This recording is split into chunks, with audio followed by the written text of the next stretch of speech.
kasus asimptomatik. Jadi artinya ada.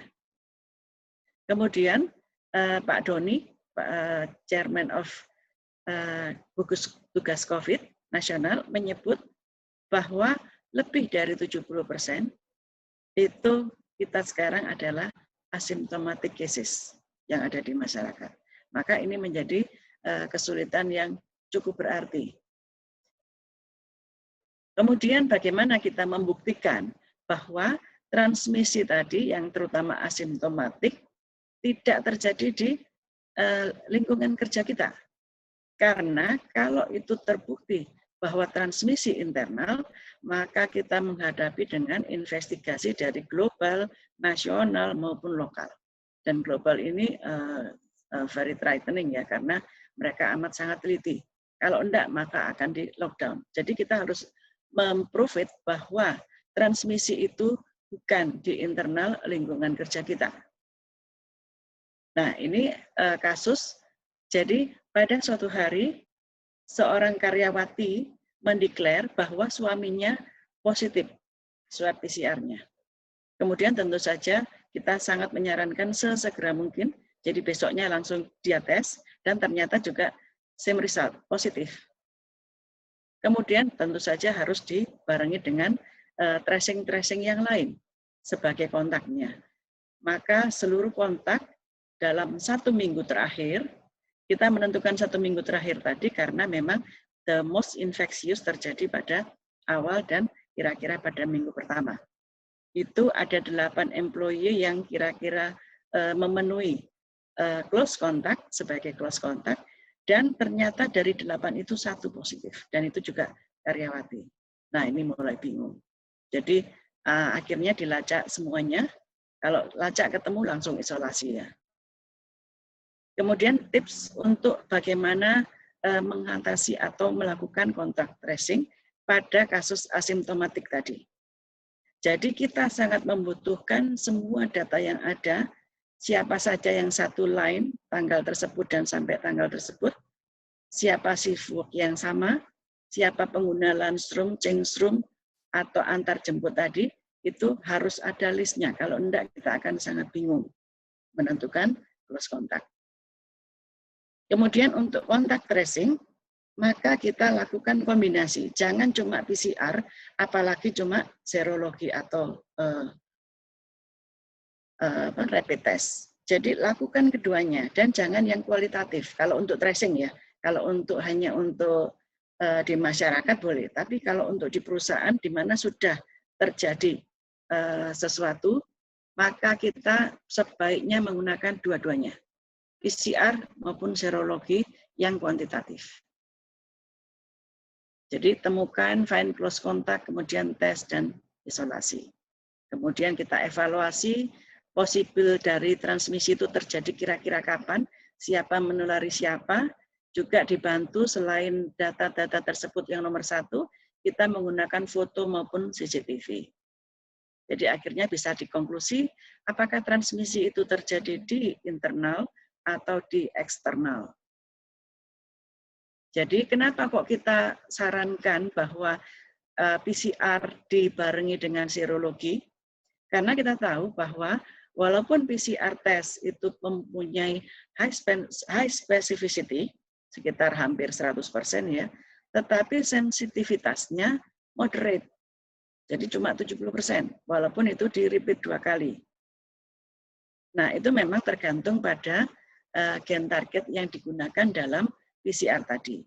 Apakah cuma single atau multiple kombinasi. Kemudian spesimen yang sekarang banyak di laboratorium adalah hanya menggunakan nasofaring. Karena memang nasofaring itu lebih banyak mewakili daripada orofaring. Kalau orofaring banyak luputnya, menurut banyak jurnal. Sehingga untuk memurahkan atau menurunkan budget pemeriksaan, biasanya banyak lab yang menggunakan nasofaring. It's okay. Jadi kita simpulkan bahwa memang PCR walaupun dilakukan 2 kali, itu approximately sensitivity-nya masih 70%. Apalagi kalau kita lakukan hanya single swab. Itu yang harus dipertimbangkan. Untuk serologi tes, Jadi kita mengukur IgM dan IgG-nya terhadap COVID-19. Kurang 5 menit, Dr. Ya. Linda. Kurang 5 menit. Oke. Jadi ini melengkapi ya. Jadi walaupun sensitivitasnya pada minggu pertama masih rendah, maka minggu ketiga itu sensitivitasnya sangat tinggi. Jadi ini kita pakai untuk menentukan kira-kira siapa menulari siapa. Dan menurut jurnal memang durasi dari konversi ke arah negatif antara asimptom dan symptomatic case itu sama. Maka kita lakukan pengeplotan dengan figur yang imajiner ini. Jadi yang biru adalah viral load yang bisa dideteksi dengan PCR, yang hijau ini adalah IgM dan merah ini adalah IgG. Nah, dengan dua tes tadi, maka kita bisa membreakdown apakah pasien tadi berada di sini, ini kasus-kasusnya, atau berada di sini, atau berada tidak pernah infeksi, atau sudah terinfeksi tetapi sudah sembuh. Jadi itu akan sangat membantu. Dan kira-kira mengapa misalnya pada saat menghadapi banyak klaster, kita lebih memilih ke refer kemana, ini yang akan harusnya dilacak duluan daripada yang ini, karena less infectious. Ini sangat infectious. Jadi itulah yang kita pakai. Jadi kalau many cases, maka trace yang duluan adalah yang very recent infection. Ini close contact, siapa saja, kita baca nanti ya. Jadi terima kasih Dokter Suli, sudah selesai. Baik, terima kasih Dokter Linda, menarik sekali ini sharing untuk dari sektor industri ya, bagaimana untuk prevent spreading of COVID-19 di industri. Jadi mungkin saya kira nanti yang partisipan yang bergerak di bidang industri mungkin bisa sharing juga atau bertanya, monggo di sini silakan chat di box atau nanti di akhir nanti setelah semua presentasi akan kita diskusikan langsung. Terima kasih Dr. Linda, sekali lagi kita lanjutkan dengan pembicara yang ketiga, keynote speaker. Dr. Puji Lestari akan menyampaikan topik yang lebih praktis ini ya, ventilation factor in COVID-19 transmission in hospital and office setting. Oke, silakan Dr. Puji Lestari, ini kurikulum vitae-nya dan nanti monggo 30 menit waktunya untuk Dr. Puji Lestari. Jadi sebetulnya pertemuan ini berawal dari keprihatinan kita karena banyak teman-teman kolega itu berguguran di rumah sakit dan juga klaster-klaster perkantoran timbul. Professor Rotingling, my presentation will be both in Indonesia and English, but I will speak in Bahasa. Hopefully you still can understand. Ya, jadi saya kemudian membuat sebuah tulisan bahwa kita harus juga memberi perhatian kepada faktor ventilasi, karena selama ini faktor ventilasi ini tidak banyak mendapat perhatian dari protokol kesehatan yang resmi pun sekarang faktor ini belum banyak diberi perhatian, tapi oleh beberapa teman LSM atau teman-teman yang bergerak di bidang kesehatan secara volunteer itu mereka kemudian membuat warning-warning terkait dengan faktor ventilasi ini. Dan saya kira semakin ke sini perhatian sudah semakin lebih baik. Mudah-mudahan ke depan kita akan bisa membuat lebih baik lagi. Jadi saya akan lebih menyoroti ke arah bagaimana ventilasi ini sebetulnya berkontribusi kepada transmisi atau penularan. Jadi yang kita tahu sekarang pada Jakarta per 28 Juli ini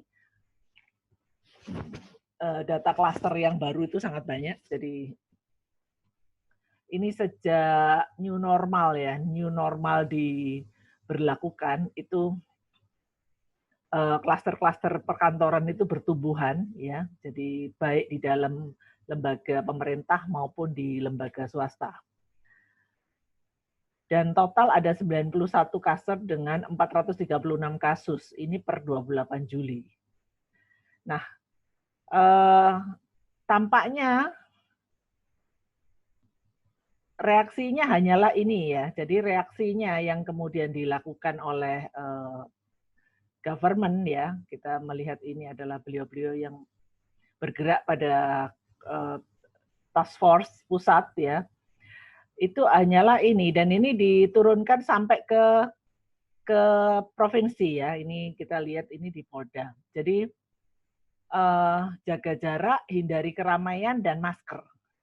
Nah, jadi reaksinya adalah pembagian masker, jaga jarak, dan hindari keramaian. Padahal yang terjadi adalah klaster di perkantoran. Ya. Nah, apakah itu cukup untuk mencegah transmisi pada klaster yang di perkantoran tadi? Karena kita tahu juga teman-teman ini kalau udah merasa di kantor, merasa aman, kemudian mereka melepas masker. Ya, atau karena bertemu dengan teman-teman, kemudian mereka mengobrol. Nah itu. Ada himbauan terhadap pemilik usaha, ya, jadi para pengusaha yang memiliki kantor atau memiliki usaha yang kemudian mengumpulkan tenaga kerjanya di tempat usaha, yaitu ini, jadi tolong dikurangi jumlah karyawan yang bekerja. Kemudian jaga jarak di antara karyawan. Kemudian diminta menyediakan tempat cuci tangan dan desinfektan. Ini adalah himbauan terhadap pemilik usaha. Ya, jadi karyawanmu yang masuk jangan banyak-banyak, separuh aja. Kemudian tolong diberi jarak di antara karyawan. Jaraknya berapa? Minimal 2 meter. Itu yang dianjurkan dalam hal ini. Kemudian sediakan tempat cuci tangan. Nah, ini juga aspek ventilasinya tidak dibahas di sini. Jadi, apakah ini cukup untuk mencegah penularan? Jadi, kita perlu untuk mengadvokasi atau mengendorse supaya faktor ventilasi ini perlu mendapat perhatian yang cukup. Sehingga tidak kemudian kita, nah ini, setelah himbauan itu tadi pada 9 Agustus, naik ya, tadi 400 berapa ya, kemudian menjadi 1081. Ya. Dan klasternya kantor juga naik. Jadi jumlah yang terinfeksi naik, jumlah klasternya juga meningkat. Artinya apa? Artinya bahwa himbauan tadi dan upaya yang dikerjakan tadi tidak cukup untuk menghentikan transmisi yang ada di kantor.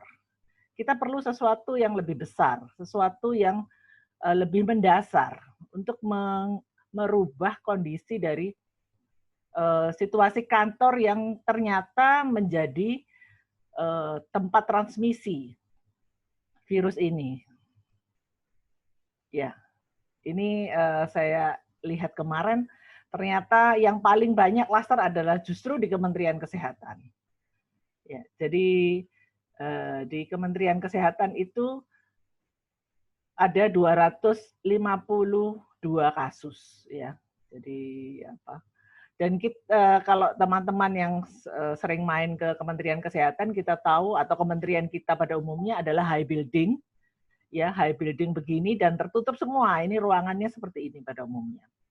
Ruangannya seperti ini di mana tertutup semua, jendela ditutup dan full air conditioner. Ya, dan biasanya melakukan rapat atau pertemuan seperti ini situasinya. Ya. Nah, ini data dari teman-teman apa namanya Pandemic Talk ya. Dia membuat untuk Jawa Timur itu ada beberapa klaster yang disebutkan ya. Jadi klaster sekolah ini yang jelas sekolah ya. Kemudian perkantoran ini Banyuwangi, karyawan Banyuwangi, dan kita tahu Banyuwangi yang lagi meledak adalah pesantren ya. Kemudian tempat makan, ini tempat makan terkenal di Jawa Timur ya, yang biasanya orang kalau ke Jawa Timur kangen pergi ke sini. Nah, ini ternyata bahkan ada yang meninggal karena COVID sudah. Jadi hampir banyak dari stafnya positif dan pemiliknya meninggal. Nah,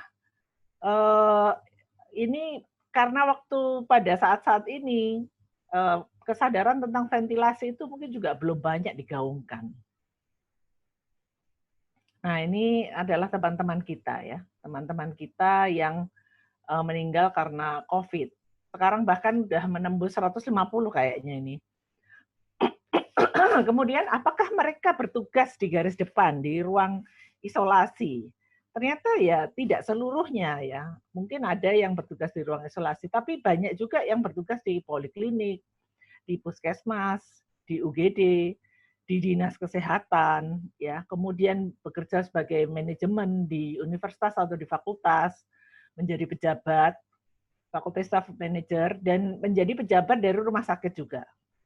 Jadi tidak selalu adalah orang-orang yang berkontak pertama dengan pasien. Artinya bahwa kematian dokter bukan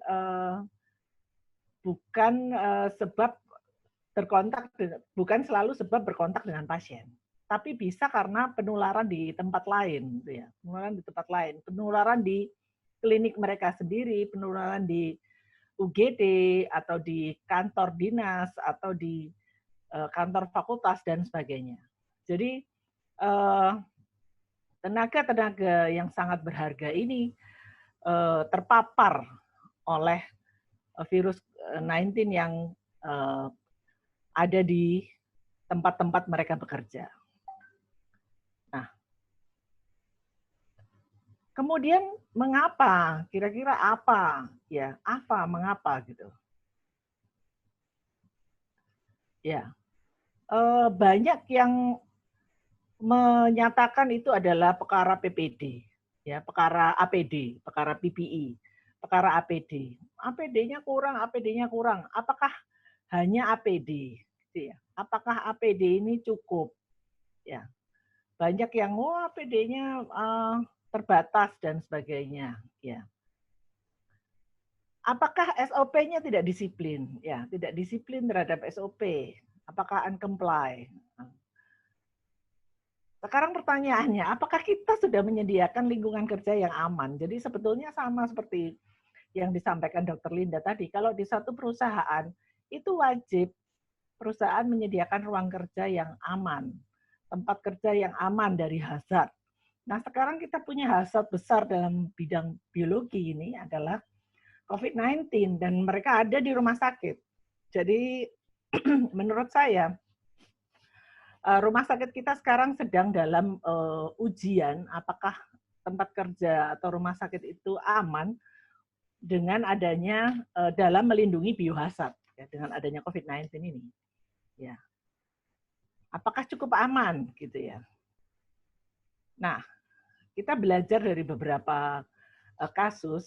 Yang pertama adalah kasus di restoran di Guangzhou ya pada awal outbreak dari COVID ini, bahwa satu indeks pasien yang dia dine in di restoran ini, dia bisa menularkan kepada 9 orang. 9 orang. Dan ini tidak berdasarkan jarak.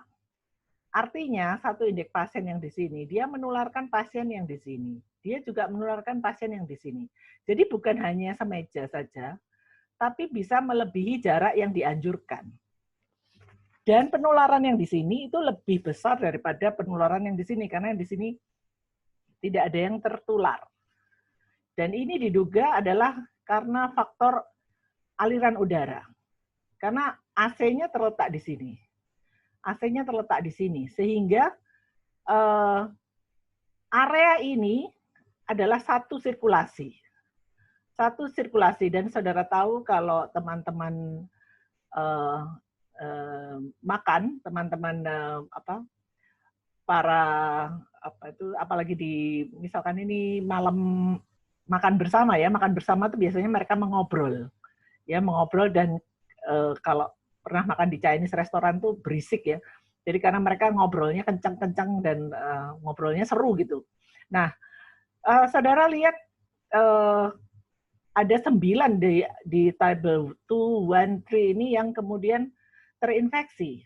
Padahal jaraknya jauh. Kalau kita hanya berpacu pada jarak aman yang disebutkan, itu lebih dari jarak aman yang disebutkan. Tapi toh terinfeksi. Nah, kemudian ada juga kasus bus ya. Jadi ada bus besar ini bis dan bis kecil. Ini index case di sini. Index case di sini, kemudian yang orange ini adalah sekunder infeksinya. Jadi pasien yang kemudian mengalami positif. Ya, saudara lihat ini jaraknya hampir lebih dari 5 meter, ya, lebih dari 6,5 meter. Jaraknya jauh, ya. Tapi ini terinfeksi, ya. Bahkan setelah pasiennya keluar, ini pasien di sini juga terinfeksi. Artinya apa? Artinya bahwa penularan di dalam ruangan base yang ya base, kita tahu base ruangannya terbatas dan tertutup, dan beberapa ahli menghitung volume udara dalam base ini dan jumlah orangnya itu membuat ventilasi dia lebih buruk daripada base yang kecil. Karena jumlah orangnya dan karena volumenya. Ya, nanti untuk aspek-aspek yang teknis saya akan refer ke Pak John berikutnya. Ya. Jadi jarak 2 meter itu tadi, anjuran 2 meter jaga jarak tadi itu sebetulnya tidak efektif kalau ventilasinya tidak diperhatikan. Ya, di dalam bis kecil juga seperti ini. Ini kebetulan pakai masker. Pakai masker itu melindungi. Ya, cuman nanti kita akan lihat ya, akan kita pertanyakan berapa lama dan sebagainya ya. Tapi intinya bahwa ini terinfeksi dari satu pasien indeks ini. Jadi pasien indeks ini naik 2 bis, bis besar kemudian ke bis kecil, dan dia kemudian meninggalkan banyak sekunder kasus sekunder yang terinfeksi dari dia. Ya, ini juga base ya, baru aja dipublish sama. Jadi ini satu indeks pasien, ini pasien yang tertular. Ini adalah yang sekunder tertular. Jadi kan kadang-kadang kita merasa asal kita nggak di depannya persis, asal kita dalam jarak yang aman, jauh, dan sebagainya. Nah, tapi terbukti ini tetap saja yang di belakang-belakang nggak tahu sama sekali juga tetap dia kemudian sakit karena berada dalam bis ini, yang ini perjalanan kayaknya 2 jam berapa. Ini yang di Eastern Chinese. Ya. Nah, ini lebih jelas lagi. Sebuah call center yang di high building, ya, itu frekuensi kasusnya pada lantai 11 ini 44% dibandingkan lantai lain yang sedikit sekali, cuma 8%. Yang di lantai ini itu 44% satu lantai. Dan kita lihat di sini dalam satu lantai dengan layout yang seperti ini, itu yang berada di dalam satu segmen ini itu jauh lebih banyak yang terinfeksi daripada segmen yang lain. Ya, kita tahu kalau call center ya pasti mereka bicara, ya kan? Pasti mereka bicara. Artinya semua orang bicara di sini, ya. Nanti kenapa bicara itu penting? Nah, kita akan lihat berikutnya. Nah, bagaimana orang itu terinfeksi? Ya. Kita tahu ceritanya adalah droplet. Namun tidak seluruhnya droplet, ada sisanya. Nah ini, sisanya itu aerosol, jadi lebih kecil lagi dari droplet. Ya. Nah, kemudian berapa banyak virus yang dibutuhkan untuk terjadinya satu infeksi? Ini ada beberapa para ahli virus yang mengestimasi untuk kebutuhan terjadinya infeksi ini. Ya, jadi yang berkomentar bahwa itu perlu 1000 sebetulnya Vansek. Nah, semakin ke sini semakin kelihatan peranannya bahwa yang di permukaan itu sebetulnya tidak terlalu banyak, ya, tidak terlalu banyak. Karena biasanya jumlahnya mungkin cukup, tapi daya infeksinya sudah menurun, ya.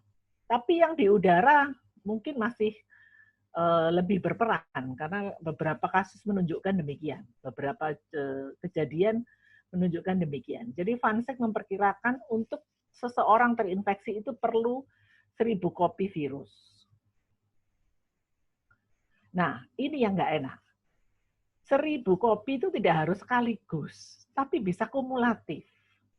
Ya, jadi bisa kumulatif, bisa from time to time, jadi during the work time.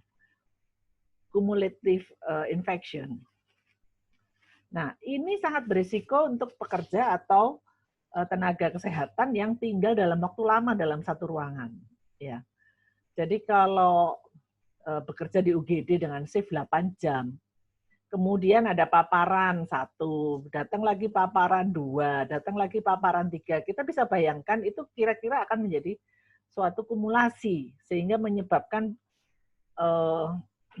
para tenaga kerja yang bekerja di tempat itu rentan untuk tertular. Ya, ini tadi perkara droplet yang jatuhnya pendek tadi 2 meter. Tapi kalau aerosol, dia bisa sampai jauh ini tadi. Sampai 7-8 meter. Ini tadi ya. Nah, ini makanya tadi penting kalau pas ada sesuatu yang menimbulkan itu, menimbulkan uap atau menimbulkan embun atau menimbulkan percikan air, itu penting untuk diwaspadai ya. Jadi kemarin yang paling banyak dikasih warning itu teman-teman dokter gigi, karena mereka selalu menggunakan bor dan kemudian ada airnya ya, ada uap airnya. Nah itu menimbulkan aerosol. Nah ya ini bisa jaraknya bisa jauh ya, jadi tidak hanya 2 meter tapi bisa sampai ke sekian meter. Oke. Nah sekarang ada prediksi jumlah produksi virus per aktivitas. Nah, kalau kita diam saja, cuma bernafas, itu sekitar produksinya adalah 50 sampai 5.000 droplets. Atau kalau dikonversi ini teman-teman virologi yang menghitung, adalah sekitar 20 kopi virus per menit. Ya. Jadi itu tadi kenapa Dr. Linda bilang, kalau makan nggak boleh ngomong, ya, suruh diem. Karena makan buka masker. Ya.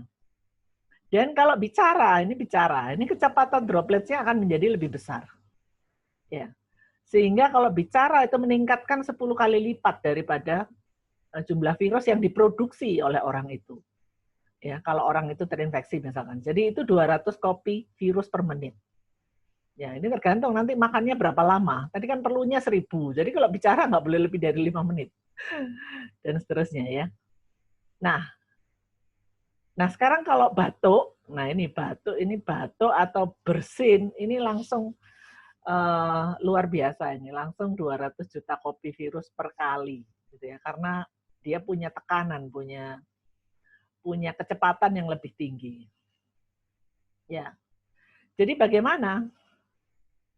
Nah, untuk terjadinya infeksi yang sukses itu perlu paparan, ya, paparan virus yang cukup dan waktu. Nah ini kalau kira-kira begini nih di kafe ya, ngobrol sama geng 1 jam. Ya, kira-kira bagaimana paparannya? Kafenya terbuka atau tertutup? Ya, ventilasinya bagaimana? Ada enggak yang positif di situ? Di era pandemi kayak gini bagaimana resikonya? Ya. Kemudian jalan pagi di lapangan selama 30 menit sendirian. Nah, ini lebih rendah apa lebih tinggi risikonya? Ya. Jadi kalau jalan pagi outdoor di luar mungkin lebih rendah resikonya.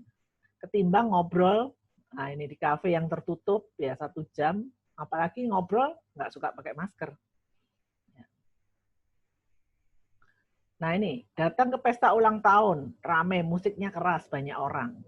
Nah seringkali kalau pesta rame mau ngomong, ya harus keras-keras ngomongnya ya kan. Jadi ngomong bicaranya keras lagi. Berapa lama ada di situ? Ini kan kemarin yang Melbourne outbreak itu kan gara-gara banyak pesta-pesta begini. Ya.